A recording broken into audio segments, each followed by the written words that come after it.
Salut à tous, c'est Yo-Yo. Aujourd'hui on se retrouve pour lancer la série Je vais leur botter les fesses. Série dans laquelle j'affronterai successivement les bots de chess.com afin de savoir jusqu'où on peut aller. On commence donc par Martin. C'est parti.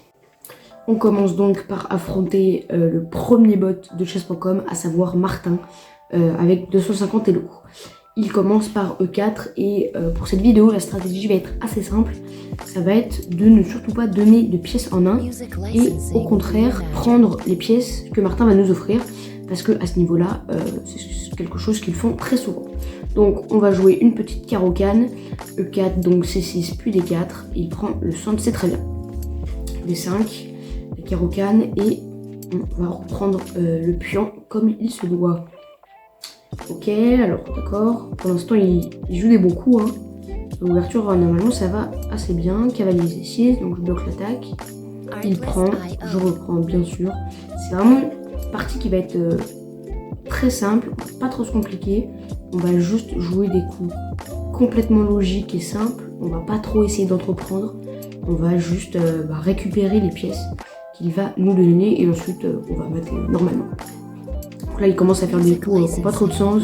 Donc bon, H4 c'est discutable. Ensuite pour H2 il n'y a pas trop d'intérêt. Bêtement j'ai développé mon cavalier en F6 et on va voir ce qu'il fait. D'accord, donc là vous voyez il met sa tour ici. Alors on va faire un petit bilan. Je peux capturer sa tour. Est-ce que c'est rentable? Mon fou il vaut 3, sa tour elle vaut 5. Donc quand je prendrai, j'aurai 5 points, il va reprendre 3 points. Donc oui c'est rentable, je gagne 2 points. Allez on fait ça. Donc là vous voyez il vient de donner une pièce assez bêtement, ok il reprend. Et là bon je pense que je vais continuer mon développement, mon fou je vais le mettre là, hein, je peux pas le mettre là ni là. Donc je vais mettre mon fou ici et ensuite je vais reprendre. Alors là il met son fou ici, il menace madame, mais son fou n'est pas défendu. Donc ce que je vais faire c'est que je vais le prendre directement sur échec en plus. Là encore une fois il m'a donné un fou. Alors ok, donc il remenace madame. Mais ce pion non plus il n'est pas défendu, donc je vais le prendre. Alors, je peux le prendre avec le fou ou avec la dame. Ici, le plus bénéfique, je pense, ça va être de le prendre avec le fou. Si vous le prenez avec la dame, c'est vraiment pas grave. Hein. Mais le fou, comme ça, on a une batterie. Donc, c'est deux pièces qui sont alignées et qui visent dans le même sens. Et donc là, il est obligé de bouger son roi.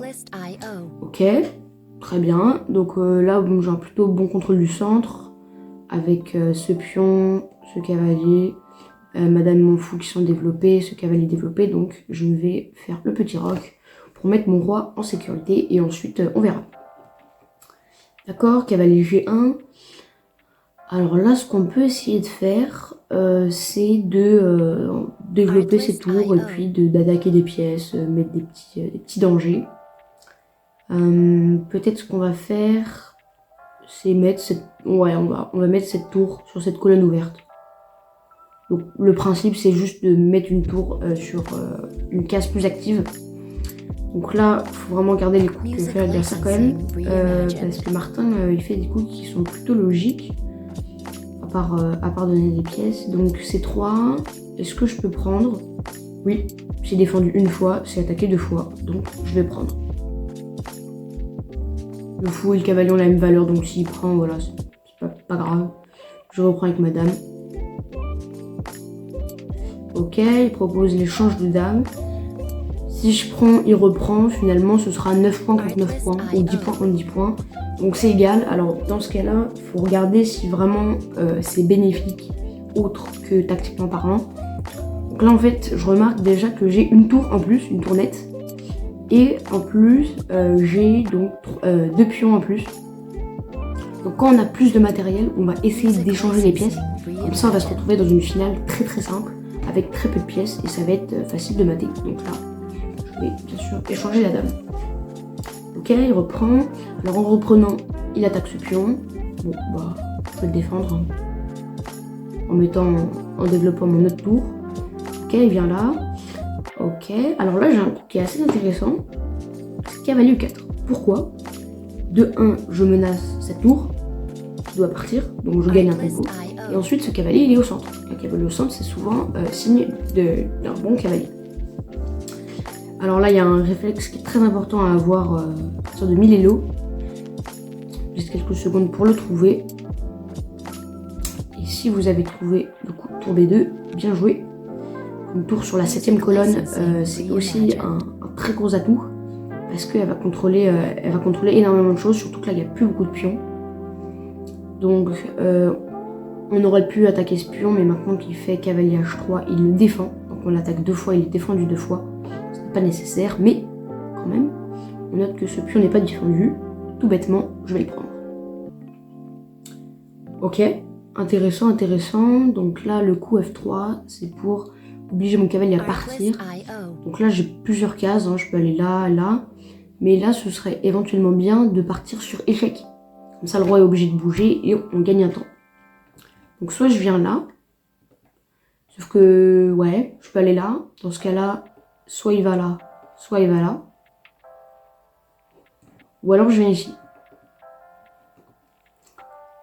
Là, c'est un peu plus à un haut niveau que 250, mais je vais venir ici. Parce qu'en fait, si je viens là, ça va bloquer la vision de ma tour, donc le roi il va pouvoir venir ici et puis éventuellement s'échapper. Donc je vais plutôt venir ici, sur échec, et donc il peut ni venir là ni venir là à cause de ma tour. D'accord, ok, donc il bouge là, et donc là il ne défend plus ce pion que je vais pouvoir prendre. Alors pour ceux qui se demandent si je peux pas faire tour 2, bien sûr, hein, je peux le faire. Après roi D1, je vois pas trop de continuité intéressante. Donc je pense que je vais juste prendre le pion. Là on essaie vraiment de jouer très simplement. Et voilà, il fait un coup d'une très bonne qualité, à savoir il donne sa tour en 1. Donc il vient ici, je vais tout simplement la prendre. On prend C4.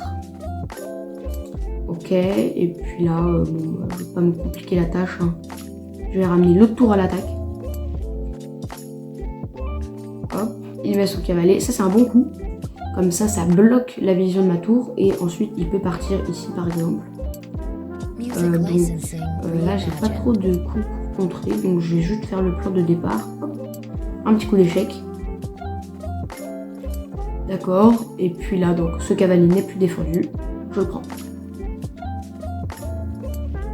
Ok, là le roi commence à s'échapper.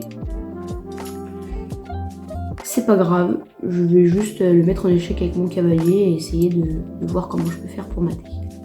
Ok, là on peut essayer de refaire un échec avec la tour. D'accord, il vient là. Ah, bon, là ok, j'ai 2 pièces à attaquer en même temps. D'accord, donc normalement je vais en perdre une. Alors comment je vais faire ici? Je pense que je vais faire cela. Tac. Ça, il prend mon cavalier. Normalement. Non, il prend pas. Ah oui, c'est un bon coup en fait. Parce que s'il avait pris, si là il prend, ensuite, tour là, échec et mat. Il me semble. Ouais. Donc, finalement, c'est bien joué de sa part. Et là, je vais utiliser un thème qui est connu normalement à ce niveau-là, qui est le mat de l'escalier. Donc, je vais coulisser cette tour ici. Et donc, on a les 2 tours, l'une avec l'autre, qui vont s'épauler. Là, j'aimerais bien pouvoir faire ça, mais le problème, c'est que le roi peut directement prendre. Donc, ce que je vais faire, c'est que d'abord, je vais forcer le roi à bouger. Échec. Il bouge, et maintenant, je peux faire cet échec et mat. Donc voilà, on a battu Martin. Ça allait, on s'est pas trop compliqué la tâche, hein. On a juste joué d'écologique. Et on va faire une revanche avec, cette fois, les blancs, pour aller encore plus loin. Donc là, bon, je joue E4, hein. D'habitude je joue D4 et un gambit-dame, mais là vraiment, je vais rester très simple. Et il me fait une scandinave. Bon. On va faire simple, on prend les pièces qu'il propose. Dame prend, on se développe en attaquant la dame. Ça c'est important, dès que vous pouvez, essayer de développer une pièce en menaçant une autre pièce. Ça s'appelle gagner un tempo. Donc vous développez votre pièce, déjà c'est bien. Et ensuite, comme vous attaquez l'autre pièce, elle est obligée de bouger. Et après, c'est à vous de jouer. Donc là, dame E6. Je pense que je vais proposer un échange de dames. Hein. Donc là, il y avait échec, donc je suis obligée de me protéger. Et il ne prend pas tout de suite. Donc, bon, moi, je suis pas pressée. Hein. Je vais développer mon cavalier. J'aurais pu prendre. C'est peut-être d'ailleurs ce que je vais faire. Mais ouais, voilà, c'est ce qu'il fait. Je reprends avec le fou. et non pas avec le cavalier, parce que sinon je peux pas développer mon fou. Donc là, je reprends avec mon fou, et là on voit que la voie est libre. Je peux roquer. Pour l'instant, on n'a pas fait de gaffe, donc on va devoir trouver des plans. Donc là on voit que ce fou n'est pas développé, donc je pense que je vais juste faire des 3, comme ça on libère le fou. D'accord, ouais, je trouve assez logique, hein. Je développe le fou là ou là, finalement ça a assez peu d'intérêt. D'accord, bon, donc là pas grand chose à faire, donc je me dis que pour elle n'est pas très développée, elle n'est pas très utile, on va la mettre sur une colonne ouverte. Il développe son cavalier, bon bah super, hein. Vraiment intéressant. Là, comme je sais pas trop quoi faire, je vais juste voir des pièces qui sont pas défendues et les attaquer. Donc là, je vois que ce pion là par exemple, c'est pas défendu. Donc, soit je fais ça, soit je fais ça. J'ai plutôt envie de venir avec le cavalier, parce que du coup, s'il fait rien, je peux le prendre et ça menace la tour. Ça peut être intéressant. Allez, on fait ça, on tente. Puis si c'est une gaffe, hein, c'est pas grave. Ok, donc il défend pas ce pion. Je vais le prendre, c'est gratuit. Attaque la tour. Il ne la défend pas. Je la prends. Alors il bouge son cavalier, c'est bien joué parce que j'attaquais ce cavalier. Avant c'était défendu par la tour qui était là. Du coup si je prenais, il reprenait. Mais maintenant que la tour est partie, bah, c'est plus défendu. Donc il vient là. Et là je pense... Alors là je vois que ce fou, il est pas très utile. Ouais non, je vais juste rester simple en fait. Hop. J'attaque le cavalier. Là que maintenant j'ai une tour en plus, donc je vais essayer d'échanger les pièces. Ok. Il fait rien, je vais prendre, il reprend. Normalement. Voilà. Bon. Ensuite, qu'est-ce que je peux faire par exemple? Hop. Je vire le fou. Ah, ok. Mais il attaque mon cavalier. Donc, je peux aller là ou je peux aller là. Mais si je vais là, en fait, il va me prendre. Parce que le cavalier défend cette case. Donc, je vais venir ici. Là, on essaie de jouer vraiment au coup par coup. Hein. On calcule une ligne max. Un coup. Donc là, il prend mon cavalier. Soit je prends là, soit je prends là. En général, on se dit que avoir deux pions doublés comme ça, deux pions qui sont sur la même colonne, c'est pas bon. Parce que celui-là, du coup, il serait bloqué. Donc, je vais plutôt prendre avec le fou. D'accord. Ah, là, je remarque que je peux faire échec. Je regarde. Est-ce que quelqu'un peut capturer mon fou? Non, pas l'impression. Donc, échec. D'accord, il bouge sans voir. Peut-être ramener la tour au centre. Comme ça. D'accord. Là, si on voulait vraiment jouer agressif, on pourrait ouvrir. Mais sur le vraiment jouer simple, on va prendre ce pion par exemple. Ce pion est pas défendu, je le prends. Ok. Bon. Peut-être attaquer le cavalier. Tac, le cavalier doit partir, ok, super. Et puis là, bah tiens, peut-être faire ça. Ouais. Maintenant, ça a un peu plus de sens. On attaque le pion, ok. Donc là, ce pion on peut le prendre. Je pense que c'est intéressant de le prendre. Même si le fou prend, finalement, c'est pas très grave. Qu'est-ce que je peux faire? Alors le cavalier est attaqué 2 fois. Je peux venir là sur échec, mais le problème c'est que si le roi vient là, le cavalier il sera un peu enfermé. Donc je vais venir là en attaquant le fou. Ça me paraît assez logique. Ok. Alors là, je peux malheureusement pas venir là parce qu'il y a le cavalier. Donc ce qu'on peut essayer de faire, c'est éventuellement doubler les tours. Ça c'est un autre élément qui est assez important. Quand vous avez une seule colonne, vous pouvez mettre les 2 tours sur la même colonne, comme ça. Et donc ça va former aussi une batterie et ces 2 tours, elles vont être beaucoup plus puissantes. Donc là, ok. Là maintenant je peux faire ça. Alors on se dit, est-ce que j'ai envie de le faire? Je fais ça, il prend, je reprends. j'aurais perdu 5 points contre 3. C'est pas forcément très rentable. Après, on se dit que pour l'attaque, c'est assez intéressant. Tac, ensuite, il va peut-être repartir et j'aurai une tour sur la 7ème. Ou alors, je reste très simple. Je pense que je vais rester très simple. Hop, on va pousser un pion. Simple. Pas se casser la tête. Ok, il fait ça, il attaque mon pion. Est-ce que c'est une grande menace? Non. Je peux le prendre. Alors, on le prend. C'est pas grave. Alors là, ok, il prend mon pion, mais... Avant, ce fou, il était défendu 1, 2 fois et attaqué 1, 2 fois. Maintenant, il est défendu plus qu'une fois, le roi. Et comme moi je l'attaque 2 fois, hop, je peux le prendre. D'accord, donc il ramène sa tour. Ok. Bon, je continue à pousser le pion. Hein. Je vois pas d'éléments contradictoires. D'accord, donc là, il propose un échange. Alors, en fait, il attaque ma tour là. Donc si j'en bouge une, je perds l'autre. Donc là, je vais plutôt essayer d'échanger les pièces. Je reprends le petit pion. Et il met son cavalier là. Donc encore une fois, quand on a du matériel en plus, on essaye d'échanger le maximum de pièces. Tant qu'on ne perd pas de matériel. Donc là, vous voyez, si j'échange mon fou contre son cavalier, finalement, 3 points contre 3 points. Aucun problème. Donc, ce que je vais faire, on essaie de simplifier la position. Il reprend. Là, ma tour est attaquée. Ah tiens, je peux faire un échec là. Échec. Mon pion défend la tour. Il vient là. Et peut-être qu'on va continuer à pousser les pions. Ce pion là, faut pas que je le pousse parce qu'il défend ma tour. Donc si je le pousse, le roi adverse pourra prendre ma tour. Donc je pousse l'autre pion. Ouais, là j'ai pas trop de plan. Encore une fois, on essaie de rester simple. Donc pareil, je pousse sur échec.